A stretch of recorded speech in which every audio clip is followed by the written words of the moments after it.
बोलो जयकारा बोल मेरे श्री गुरु महाराज की जय। सौभाग्यशाली प्रेमी गुरुमुखों, जो जिनको श्री गुरु महाराज जी की चरण शरण मिल जाती है, उनका लोक और परलोक दोनों ही सुखी हो जाते हैं। संत सतपुरुष भक्ति मुक्ति के भंडारी होते हैं, जो जीव को चरण शरण अख्तियार करते हैं।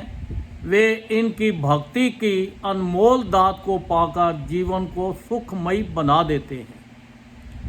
प्रभु की सच्ची भक्ति ही सर्व सुखदायिनी और मंगलकारिणी है।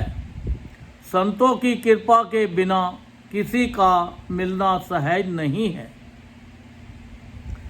जिस पर संत महापुरुषों की कृपा हो जाती है, दात मिल जाती है, उनका हर तरह से कल्याण हो जाता है। अब देखो, एक मनुष्य था जो बहुत ही क्रोधी था।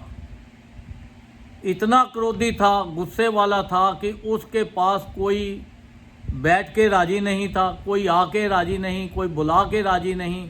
कहीं पे भी वो जाता तो सिवाय लड़ाई झगड़े के और कुछ नहीं करता था।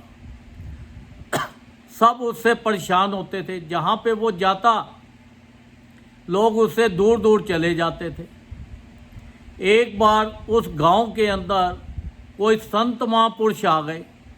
जब संत महापुरुषों की संगत में सब लोग जा रहे थे, तो वो जो लड़का था, वो लड़के को भी उनके माँ बाप ने बोला कि चलो इनको भी संगत में संत महापुरुषों की शरण में लेके जाए। जब वो संत महापुरुषों की शरण में गया तो सब लोग दूर दूर हट गए। उन्होंने बोला कि अब ये आया है, ये यहाँ पे भी उद्यम मचाएगा, संत महापुरुषों को भी परेशान करेगा। पर संत महापुरुष तो भगवान का साक्षात रूप होते हैं। उनके लिए तो सब एक समान है। उनके लिए कोई जात नहीं, पात नहीं, छोटा नहीं, बड़ा नहीं, सभी एक समान होते हैं।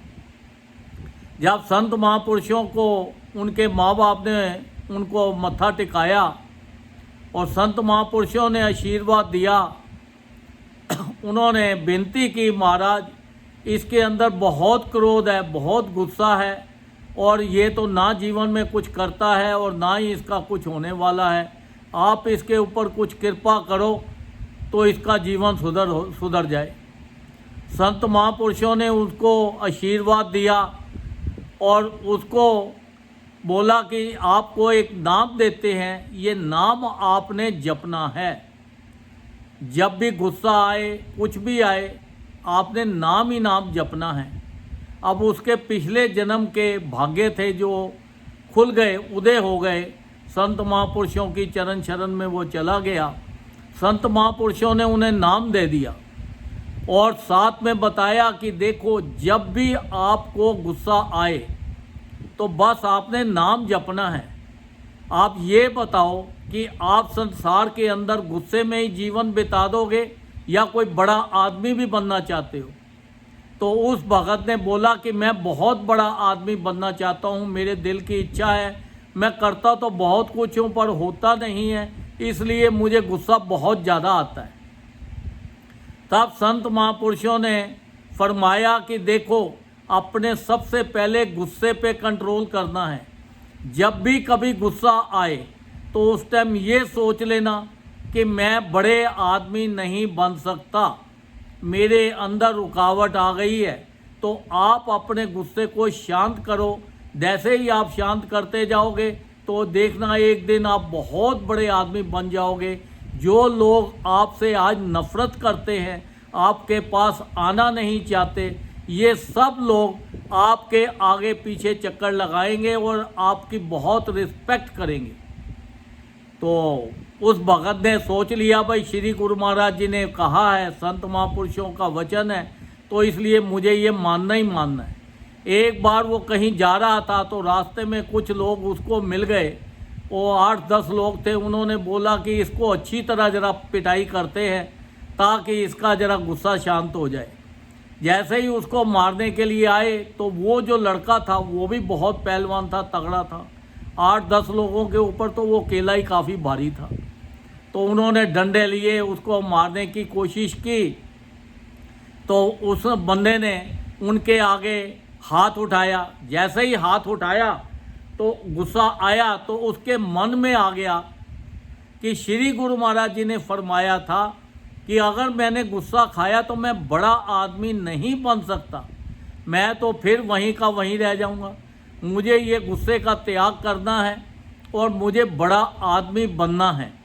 उसने एकदम थोड़ी देर बाद गुस्से को शांत किया और उन सब लोगों से हाथ जोड़कर माफ़ी मांग ली कि महाराज अगर मेरे से कोई गलती हो गई है तो मुझे माफ़ कर दो, मुझे बड़ा आदमी बनना है, मुझे गुस्सा नहीं खाना।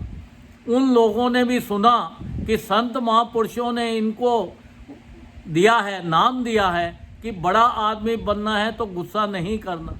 तो वो जो लोग उसके ऊपर गुस्सा कर रहे थे वो भी गुस्सा अपना छोड़ के तो वो उसको चले गए। तो देखो, जो गुस्सा करता है वो अपना भी नुकसान करता है और अपने शरीर का भी नुकसान करता है और दुनिया के साथ भी उसकी बातचीत नहीं हो पाती। तो जो नम्रता है, अब उसको भजन करते करते इतनी नम्रता आ गई कि ज़रूरत से ज़्यादा। अब एक बार वहाँ पे मंदिर में, गांव के मंदिर में पूजा होनी थी, तो उन्होंने बोला भाई शाम को पूजा होगी पर उसको नहीं बुलाना। उन्होंने बोला भाई ठीक है। अब जब वो पूजा करने लगे तो वहाँ दीपक जलाने लगे, तो दीपक वहाँ पे रात को इतनी तेज़ हवा थी, दीपक नहीं जल पाए। अब सब लोग बोलने लगे कि अब दीपक तो जल नहीं रहे तो फिर पूजा पाठ कैसे होगा। इतने में वही जो लड़का, शरारती लड़का था जिससे सारे लोग घबराते थे, गुस्से वाला था, उसने बैतों की जो होती है, बांस की जो होती है पत्तियाँ, उससे उन्होंने लैंप बनाए और लैंप बनाकर उसमें दिए जला के 8-10 वहाँ पे ले आया और ला के सब ने पूछा भाई ये कौन लाया है। तो वो सबसे पीछे था, उन्होंने बोला कि ये लाया है। उसने बोला कि ये कहाँ से खरीदे हैं। वो कहने लगा कि सब इसने बनाए हैं, ये लड़के ने बनाए हैं। अब लड़का जो है हाथ जोड़ के खड़ा हो गया। वो बोलता है कि आपने मुझे नहीं बुलाया, मैं इसलिए चलता हूँ। तो सब लोगों ने उसकी नम्रता को देखते हुए उसका देखा कि इतना अच्छा काम कर लेता है, अब इसमें गुस्सा कम हो गया है। उसकी नम्रता को देखते हुए सब ने बोला मंदिर में आप बैठो तो आप पूजा करो। तो देखो, उसने वो टोकरियां बनाने का, बांस की टोकरियां बनाने का काम सीख लिया, लैंप बनाने का काम सीख लिया। उसके अंदर इतनी नम्रता आ गई, शांति आ गई। उसने वो काम करते करते पहले तो अपने गांव में बेचा, फिर गांव के बेचते बेचते उसका इतना माल बनने लग गया कि उसने बाहर बेचना शुरू कर दिया, फिर शहर में बेचना शुरू कर दिया। कि देखो, जिसके ऊपर संत महापुरुषों की कृपा होती है, जिस आदमी को कोई पूछता नहीं था, पास बिठाता नहीं था, बातचीत करने के लिए तैयार नहीं था, आज सब लोग उसके बिजनेस की, उसकी फैक्ट्री में काम करने लग गए और उससे माल खरीदने लग गए और उसको सेठ जी कहकर उसकी इतनी रिस्पेक्ट करने लगे। तो ये सारी किस चीज़ की पावर है? ये सारी सब चीज़ की पावर है नाम की। जब आप ज़्यादा से ज़्यादा नाम जपोगे तो आपके मन की मैल जो है वो दूर हो जाएगी, आपके अंदर शांति आ जाएगी, आपको गुस्सा दूर हो जाएगा, आपके अंदर नम्रता आ जाएगी। नम्रता एक ऐसी चीज़ है कि आप संसार में कहीं पे भी चले जाएं, कोई भी चीज़ आप पाना चाहें, चाहे आपका सामने दुश्मन ही क्यों ना हो, कोई भी हो, कैसा भी हो, अनजान आदमी भी हो, अगर आप नम्रता से उसके साथ पेश आते हैं तो आपको हर चीज़ मिल जाएगी। संसार की किसी चीज़ की कोई कमी नहीं रहेगी। तो हमारे तो देखो श्री गुरु महाराज जी ने हमारे सब के ऊपर कितनी अपार कृपा करके रखी हुई है कि हमारे लिए देखो 5 नियम बना दिए हमारे लिए। श्री आरती, पूजा, सत्संग, सेवा, सिमरन और ध्यान, जो श्रद्धा सहित करे निश्चय हो कल्याण। उन्होंने बोला कि देखो ये कलयुग के समय के अंदर आपका जो मन है ये ध्यान में नहीं लगेगा, तो इसलिए 5 नियम बना दिए हैं। ये 5 नियमों का आप पालन करो तो देखो आपका लोक और परलोक दोनों सुखी हो जाएगा। जगह जगह उन्होंने सत्संग आश्रम बना दिए हैं, देश प्रदेश में पूरे वर्ल्ड में सत्संग आश्रम बना दिए हैं। सत्संग आश्रम पे जाओ, जब आश्रम पे जाओगे सत्संग सुनोगे तो आपके मन के अंदर नम्रता आएगी, शांति आएगी। देखो आप सत्संग पे जाओ, सब लोग एक दूसरे को क्या बोलते हैं, भगत जी, भगतानी जी, सब कितने प्यार से बोलते हैं। जब आपके अंदर इतनी नम्रता आ जाएगी तो आपका हर तरह से कल्याण हो जाएगा। तो हमें तो संत महापुरुषों के हुक्म में चलना है, उनके बनाए हुए नियमों का पालन करना है। उन्होंने देखो अब कलयुग का समय जा रहा है तो उन्होंने बोला है कम से कम भी आप ज़्यादा नहीं तो 2 घंटे रोज़ पाठ के नाम जपा करो। अगर 2 घंटे कंटिन्यू नहीं बैठ सकते तो घंटा घंटा करके ही बैठ जाओ। घंटा भी नहीं बैठ सकते तो आधा घंटा करके ही दिन में पाठ करो, ताकि आपका जो नाम जितना ज़्यादा जपोगे, ये नाम के अंदर इतनी ताकत है कि आपकी संसार की हर खुशी आपके कदमों में अपने आप आने लगेगी। आपको ढूंढने या बुलाने की ज़रूरत नहीं पड़ेगी।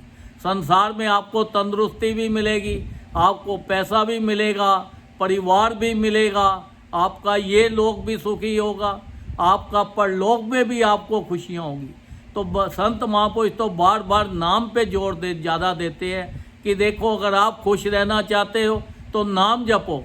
अब लोग जाके फरियाद करते हैं संत महापुरुषों पे, महाराज मुझे ये तकलीफ़ है, मेरे घर पे ऐसा है, मेरे घर पे शादी करनी है बच्चे की, मेरे नौकरी नहीं लगती, मुझे प्रॉपर्टी लेनी है, ये चीज़ों का इतना फरियाद करते हैं। तो संत महापुरुष सब चीज़ों की एक ही दवाई देते हैं, उसका नाम है नाम और नम्रता। जब आप नाम जपोगे तो आपके अंदर नम्रता आ जाएगी, शांति आ जाएगी। आप शांति से, प्यार से, नम्रता से आप कहीं पे भी कोई भी काम चाहो वो काम आपके सारे आसान होते चले जाएंगे। तो सबसे बड़ी संसार में कौन सी चीज़ है, नाम। नाम से ही नम्रता आपके अंदर आएगी, आपका मन जो है निर्मल होगा। तो हमें उनके हुक्म का पालन करना है, उनके बनाए हुए नियमों के चलना है और सत्संग में जाना है, ताकि हमारा लोक और हमारा परलोक दोनों सुखी हो जाए। बोलो जयकारा, बोल मेरे श्री गुरु महाराज की जय।